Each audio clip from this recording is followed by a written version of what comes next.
भाइयों, यदि आपको अपने शत्रु की पहचान नहीं है तो एक ऊंचा पद तो पालोगे, एक बहुत अच्छी हैसियत पालोगे, आपकी ख्याति मिलेगी, लेकिन यदि आपको आपके बच्चों को शत्रु की पहचान नहीं है तो वह भी किसी नुक्कड़ पर बंदी बने पाएंगे या मरे पाएंगे या उनमें कहीं कोई चाकू लगा पाएगा या गर्दन कटी हुई पाएगी। ये सबूत है इस बात का कि भाइयों, अब जग जाओ, अब सोने का समय नहीं है। अपने शत्रु को पहचानो, इन फिल्मों के माध्यम से पहचानो। फिल्में देखो, आपको फिल्में बता देंगी कि आपका शत्रु कौन है। फिल्म ना बता पाएँ तो अपने आप से 4-5 सवाल हैं, उन सवालों के जवाब ले लो, आपको अपने शत्रु की पता चल जाएगी कि आपका शत्रु कौन है।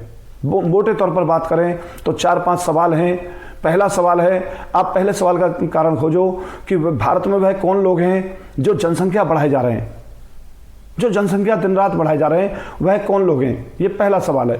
दूसरा सवाल है, हमारे देश में कुछ लोग ऐसे हैं जो भारत माता की जय नहीं बोलते, वंदे मातरम नहीं बोलते, जो हमारा राष्ट्रीय ध्वज तिरंगा है इसका सम्मान भी नहीं करते। तीसरा सवाल, हमारे देश में कुछ लोग ऐसे हैं जो भारत के हार जाने पर और उस देश के जीत जाने पर उस देश की जय जयकार लगाते हैं, उस देश का गुणगान करते हैं। कौन है वह लोग। चौथा सवाल है, हमारे देश में कुछ लोग ऐसे रहते हैं जो गाय खाते हैं, गाय को हम अपनी माँ मानते हैं। अपने आप से पूछो वह कौन लोग हैं जो गाय खाते हैं। पांचवा सवाल, हमारे देश में कुछ लोग ऐसे हैं जो कहते हैं भारत तेरे टुकड़े होंगे, इंशाअल्लाह इंशाअल्लाह। कौन है वह लोग, इनकी मंशा क्या है, क्या सोचते हैं वो लोग। तो इन सारे सवालों के आप जवाब खोजेंगे तो आपको इसमें कोई नाम निकल के आएगा और फिर आप उसको गहरा चिंतन करें और विचार करें क्या सच में वह शत्रु है या नहीं। अगर आपको लगता है शत्रु है तो निश्चित पहचान हो जाएगी आपको, और आपको लगता है शत्रु नहीं है या थोड़ा बहुत है तो उसके लिए छठा सवाल एक और है। फिर अपने आप से पूछिए। भाइयों, हर हर महादेव। भाइयों, आज हम बात करेंगे पिछले कुछ सालों में रिलीज हुई फिल्में, जैसे कि the Kashmir file, the Kerala story, अभी 2-4 दिन पहले आई है रजाकार। इन मूवियों के माध्यम से देखते हैं कि यह जब मुगलों के वंशज हैं, यह किस प्रकार से छद्म युद्ध में लगे हुए हैं, किस प्रकार से रणनीति बनाकर अपने मजहब को बढ़ाने में लगे हुए हैं, यह किस प्रकार से अत्याचारों के माध्यम से सामने वाले को कमज़ोर करने में लगे हुए हैं। तो बात करते हैं the Jammu Kashmir file film. जब इस फिल्म को लोगों ने देखा तो लोग इस फिल्म को देख के रो रहे थे और इस फिल्म को देखने के लिए करोड़ों लोग सिनेमा हॉल पहुंचे। उन्होंने क्या देखा कि जम्मू कश्मीर में जो हमारे हिंदू भाई थे, जो सनातनी भाई थे, उनके ऊपर इन जिहादियों ने किस प्रकार से अत्याचार किए हैं, उनकी बहन बेटियों को किस प्रकार से परेशान किया है, किस प्रकार से दुष्कर्म बलात्कार पापाचार किए हैं, किस प्रकार निर्दोष हिंदुओं को भगा भगा के मारा है, चौराहों पे कत्ल करके मारा है, आरा मशीन से चीर के मार दिया है और कुछों को तो घर में सोते हुए को जला के मार दिया है।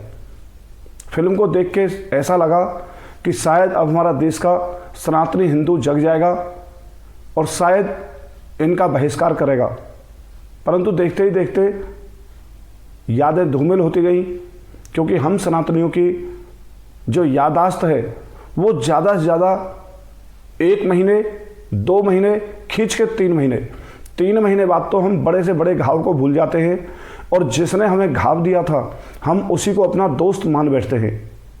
जैसे कि ये मुग़ल, इन मुग़लों ने 712 से भारत में प्रवेश किया, तब से लेके आज तक हमको सामने से नहीं पीठ पीछे वार किया, हमेशा वार किया, हमेशा हमारे साथ छद्म युद्ध करते रहे, हमारे साथ हमें कमज़ोर करने के लिए दोस्त बन के लगे रहे और हम इनमें भाईचारा ढूंढते रहे और इन्होंने समय समय पर अपने मजहब को बढ़ाने के लिए हर प्रकार के हथियार का इस्तेमाल किया। देश में ये फिल्म रिलीज हुई थी कश्मीर फाइल, हिंदुओं का जो गुस्सा था चरम पर था और ऐसा लगता था कि अब तो शायद अपने ऊपर जो अत्याचार हुआ है उसका बदला लेकर रहेगा।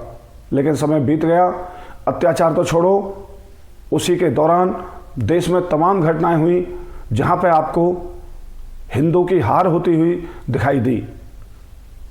आगे बढ़े तो एक film I the Kerala story, तो उसको देख के भी उनकी रूहें कांप गई और उनको लगा कि यह जिहादी, यह मुगल के वंशज किस प्रकार से रणनीति में लगे हुए हैं, अपने मजहब को बढ़ाने में लगे हुए हैं। और यह आपको हमको सभी को पता है कि यदि किसी को किसी देश के ऊपर कब्जा करना है तो उसे जनसंख्या बढ़ानी होगी, और इसी जनसंख्या को बढ़ाने में यह जिहादी कूटनीतिक तरीके से लगे हुए हैं। यह अपनी बहन बेटियों से तो बच्चे पैदा कर ही रहे हैं, यह हमारी बहन बेटियों को भी बहला फुसला करके नाम बदलकर धर्म परिवर्तन कराकर अपने मजहब को बढ़ाने में लगे हुए हैं, जिसमें हमारी बहन बेटियां इनका भरपूर साथ देती हैं। क्यों? क्योंकि हमारे बच्चे मोबाइल पर टाइम पास करते हैं, वो काम धंधे से मतलब नहीं रखते, उन्हें केवल अपने ऐशो आराम से मतलब है, जबकि सामने वाले को पत्थर फेंकने वाले स्थल से उनका टीचर, उनका अध्यापक यह समझाता है कि भाइयों, मोबाइल पर समय बाद में गुजार लेना, शराब का मज़ा बाद में ले लेना, अभी फ़िलहाल अपने जो पूर्वज हैं, हमारे जो पत्थर फेंकने की जो ट्रेनिंग देते थे हमारे जो लोग, उनके सपने को साकार करो, जो कि 570 में इस दुनिया में एक बहसी राक्षस पैदा हुआ था, उसके सपने को साकार करो। और उसका सपना था कि पूरी दुनिया में केवल एक विचारधारा को स्थापित करना, और वह उसी में लगे हुए हैं। तो उनका पत्थर फेंकने का स्थल है, हर 7वें दिन वहाँ पे एकत्रित होते हैं, और वहाँ पर इनका टीचर इनको तरह तरह के षड्यंत्रों से अवगत कराता है, और यह उन्हीं षड्यंत्रों को फिर अपने जीवन में धारण करते हैं और उसी पर चलने का प्रयास करते हैं। और यह बहला फुसलाकर, नाम बदलकर, पैसों के दम पर लालच देकर हमारी बहन बेटी को अपने जाल में फंसा लेते हैं, और हमारी बहन बेटी भी फंस जाती है। जब ये फिल्म रिलीज हुई तो पता चला केरल के अंदर कितनी सनातनी हिंदू लड़कियों को अपने मजहब में शामिल कर लिया गया है, और शामिल करने की साथ साथ उनको आतंकवादी की ट्रेनिंग देने के लिए भी विदेशों में भेज दिया गया है।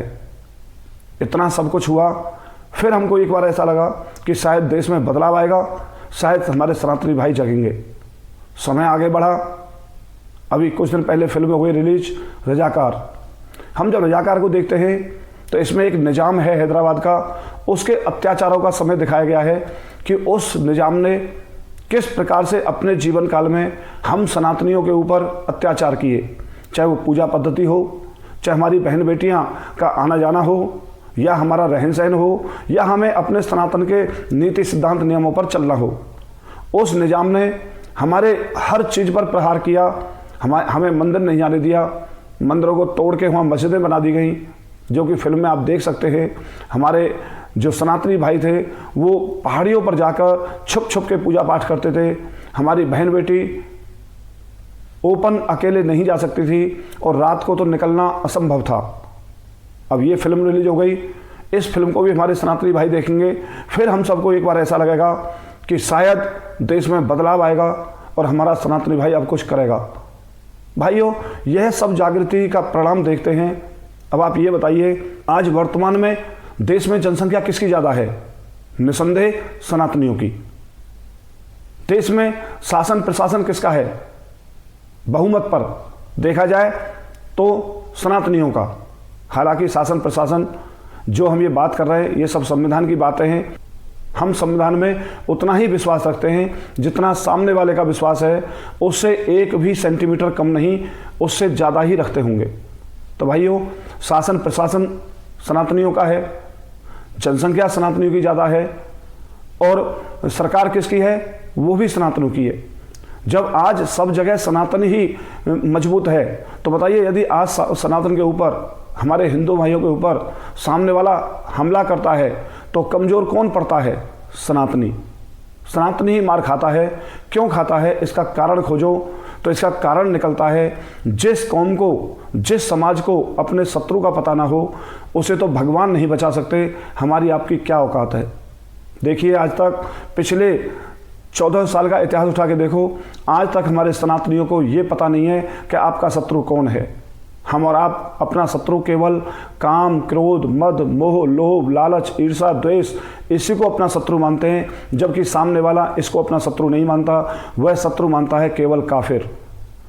उसके 3 साल के बच्चे से पूछो, 5 साल के बच्चे से पूछो, 50 साल के आदमी से पूछो, बुजुर्ग से पूछो कि भाई तेरा शत्रु कौन है, तो वो एक ही बार में नाम ले देगा, काफिर।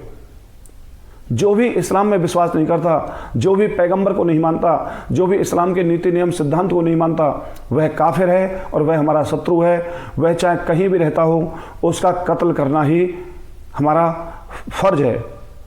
उसको वो कत्ल करना चाहते हैं, जो कि उनकी सूरह 9 आयत 5, जो कि मैं पहले कह चुका हूं कि फिर जब हराम के महीने बीत जाएं तो मुशरिकिन को जहाँ कहीं पाओ, घेरो, पकड़ो, घात लगाओ, कत्ल करो। यदि वो तौबा करे, नमाज कायम करे, ज़कात दे दे, तो उसका रास्ता छोड़ दो।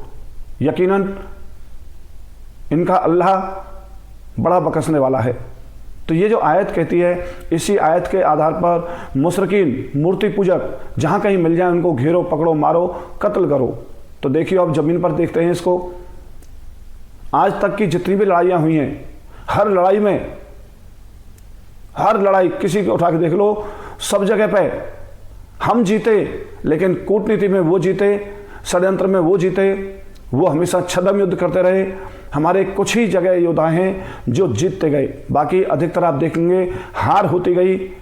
क्योंकि पहली हार पृथ्वीराज चौहान, जब मोहम्मद गौरी ने 16 बार हमला किया, जब उसको पहले ही युद्ध में यदि पृथ्वीराज चौहान ने मार दिया होता तो शायद आज ये नौबत नहीं आती।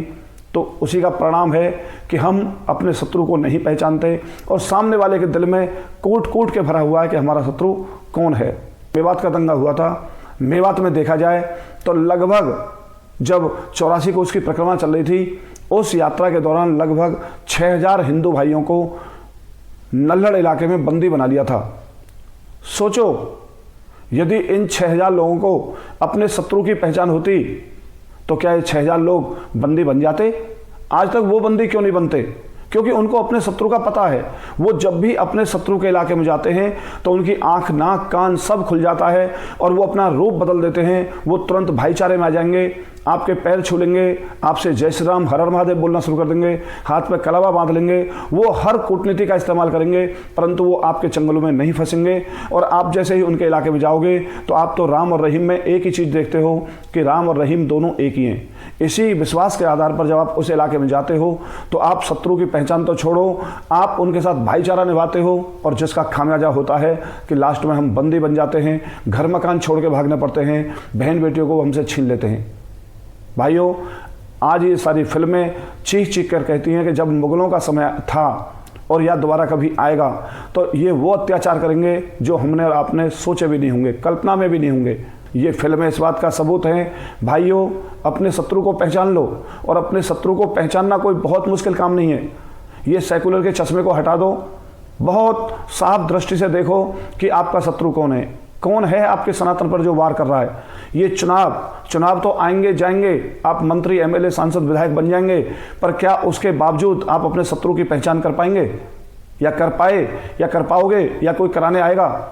भाइयों, यदि आपको अपने शत्रु की पहचान नहीं है तो एक ऊंचा पद तो पालोगे, एक बहुत अच्छी हैसियत पालोगे, आपकी ख्याति मिलेगी, लेकिन यदि आपको आपके बच्चों को शत्रु की पहचान नहीं है तो वह भी किसी नुक्कड़ पर बंदी बने पाएंगे, या मरे पाएंगे, या उनमें कहीं कोई चाकू लगा पाएगा, या गर्दन कटी हुई पाएगी। ये सबूत है इस बात का कि भाइयों, अब जग जाओ, अब सोने का समय नहीं है। अपने शत्रु को पहचानो, इन फिल्मों के माध्यम से पहचानो। फिल्में देखो, आपको फिल्में बता देंगी कि आपका शत्रु कौन है। फिल्म ना बता पाएँ तो अपने आप से 4-5 सवाल हैं, उन सवालों के जवाब ले लो, आपको अपने शत्रु की पता चल जाएगी कि आपका शत्रु कौन है। मोटे तौर पर बात करें तो 4-5 सवाल हैं। पहला सवाल है, आप पहले सवाल का कारण खोजो कि भारत में वह कौन लोग हैं जो जनसंख्या बढ़ाए जा रहे हैं, जो जनसंख्या दिन रात बढ़ाए जा रहे हैं, वह कौन लोग हैं? ये पहला सवाल है। दूसरा सवाल है, हमारे देश में कुछ लोग ऐसे हैं जो भारत माता की जय नहीं बोलते, वंदे मातरम नहीं बोलते, जो हमारा राष्ट्रीय ध्वज तिरंगा है इसका सम्मान भी नहीं करते। तीसरा सवाल, हमारे देश में कुछ लोग ऐसे हैं जो भारत के हार जाने पर और उस देश के जीत जाने पर उस देश की जय जयकार लगाते हैं, उस देश का गुणगान करते हैं। कौन है वह लोग? चौथा सवाल है, हमारे देश में कुछ लोग ऐसे रहते हैं जो गाय खाते हैं, गाय को हम अपनी माँ मानते हैं। तो आप विचार करो वो कौन लोग हैं जो हमारी गाय माता को खा रहे हैं, जिसके लिए हम अपने प्राणों से ज़्यादा उस पर मरते हैं, जिसको हम अपनी माँ मानते हैं। वो जिद करके खा रहे हैं, वो टीवी चैनलों में आम जनता के बीच में, जिसके लिए आपने गौरक्षा दल बना रखा है, बजरंग दल बना रखा है, और ऐसे बहुत सारे हिंदू संगठन हैं गाय को बचाने में लगे हुए हैं। उसके बावजूद भी गाय नहीं बच पा रही है। आप देखिए गौ तस्करी दिन पर दिन बढ़ती जा रही है। तो अपने आप से पूछो वह कौन लोग हैं जो गाय खाते हैं। पांचवा सवाल, हमारे देश में कुछ लोग ऐसे हैं जो कहते हैं भारत तेरे टुकड़े होंगे, इंशाअल्लाह इंशाअल्लाह। कौन है वे लोग? इनकी मंशा क्या है?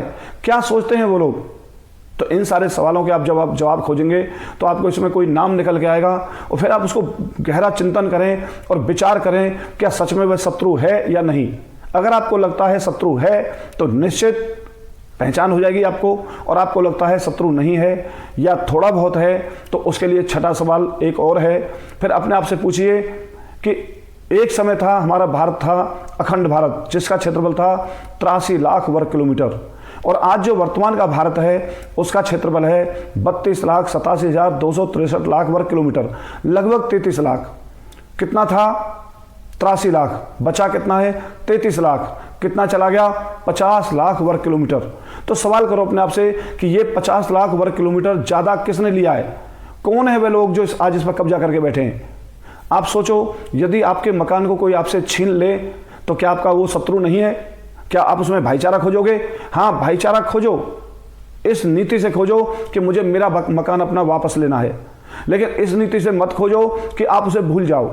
याद रखो, उसने मकान नहीं लिया, मकान लेके उसने साबित किया है कि रुक जा कुछ दिन, तेरे खानदान का, तेरे गांव का, तेरे समाज का, तेरे देश का सब कुछ हम छीन लेंगे। जिसको छीनने में वो लगे हुए हैं, वो अपना इसी कूटनीति के कारण जनसंख्या बढ़ाने में लगे हुए हैं।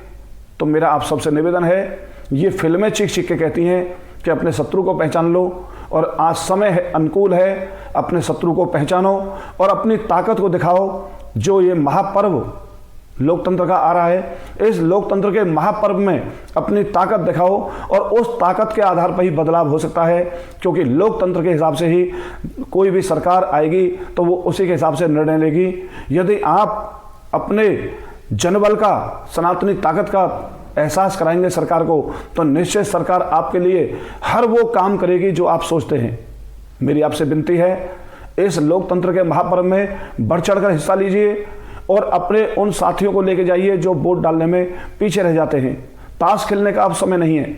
अब घर घर जाकर अपने सभी वोटर हिंदू भाइयों को, सनातनी भाइयों को जागृत करना पड़ेगा कि भाइयों जग जाओ, इस लोकतंत्र के महापर्व में अपनी भूमिका निभाओ और इस निर्णय की घड़ी में आज सरकार का साथ दो। यदि सरकार अपने मुकाम को पार कर लेती है, वो 2/3 बहुमत अपने दम पर ले आती है, तो आप समझ लेना कि 2024 स्वर्णिम इतिहास रचेगी अपने सनातन के लिए। हमारे जो पूर्वज हमें छोड़ के चले गए हैं, उनको आपके ऊपर गर्व होगा कि अब मेरा सनातनी भाई जग चुका है। अब दुनिया का कोई भी देश ऐसा नहीं जो हमारे सनातन पर, हमारे देश पर कुदृष्टि रख सके। वीडियो अच्छा लगा हो तो चैनल को सब्सक्राइब कर देना, लाइक कर देना, कमेंट कर देना और अपने दोस्तों के पास शेयर कर देना। शेयर करना मत भूलना भाइयों, जितना शेयर करोगे आप समझ लेना यह विचार उतना ही लोगों तक पहुंचेगा, और आपका शेयर करने का मतलब है सामने वाले व्यक्ति को जगाना। क्योंकि आज शत्रु की पहचान जिसको हो जाएगी वो देश के विरोध में नहीं जा सकता है। देश के विरोध में वही जाएगा जिसको शत्रु की पहचान नहीं हो पाएगी, और शत्रु की पहचान कराना हमारा, आपकी सबकी जिम्मेदारी है। सभी भाई साथ दें, इस वीडियो को ज़्यादा से ज़्यादा शेयर करें। मिलते हैं अगले विचार के साथ अगले वीडियो में, तब तक के लिए हर हर महादेव।